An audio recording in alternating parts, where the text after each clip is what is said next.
अब पूर्व दिशा में अपने इष्ट देव की तस्वीर और अपने गुरुदेव की तस्वीर दोनों को एक साथ पूर्व में रखना चाहिए।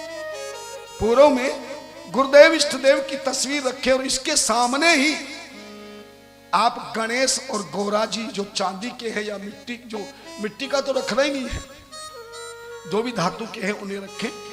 और इन गणेश लक्ष्मी के सामने एक तांबे की कटोरी में या चांदी की कटोरी में या किसी अन्य पात्र में भगवान विष्णु का पिंड रूप सालग्राम भी गणेश गौरा के सामने ही रखना चाहिए।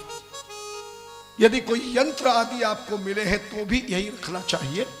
बाकी आगे की जगह में गुरु इष्ट देव की तस्वीर के आगे दक्षिण की ओर दीवार में चलते हुए आप देवी की तस्वीर, भगवती की तस्वीर, सरस्वती की तस्वीर, राधा कृष्ण की तस्वीर, राम दरबार की तस्वीर आदि आदि आप लगा के मंदिर में रखें। मंदिर में हमेशा 5 प्रकार के ही धातुओं के बर्तन काम लेने चाहिए।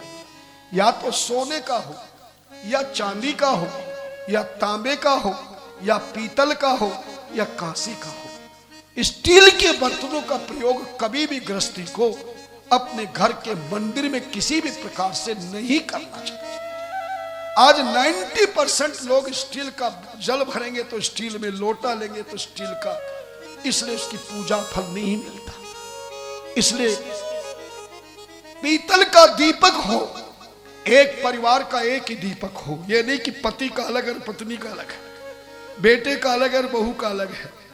मंदिर में पूजा का घी का दीपक फूल बत्ती से ही जलाए और इसको अपने इष्ट देव गुरुदेव के सीधे हाथ की ओर पश्चिम दिशा में रखें। मतलब अपने आगे जिधर हाथ इधर है, आपका उल्टा हाथ होगा, ठाकुर जी का सीधा हाथ होगा, वहां दीपक रखें और आप अपने सीधे हाथ की ओर ठाकुर जी के बाएं हाथ की ओर धूप बत्ती रखना चाहिए।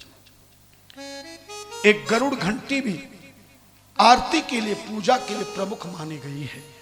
इस गरुड़ घंटी को भी भगवान के उल्टे हाथ की ओर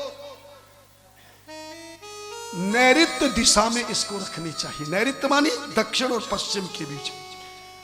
जब भगवान के उल्टे हाथ की ओर घंटी होगी तो आपका कौन सा हाथ होगा? सीधा दायां हाथ।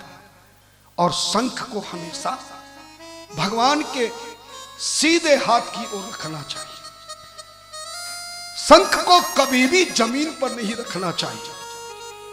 शंख को कभी भी जल में डुबाकर नहीं धोना चाहिए।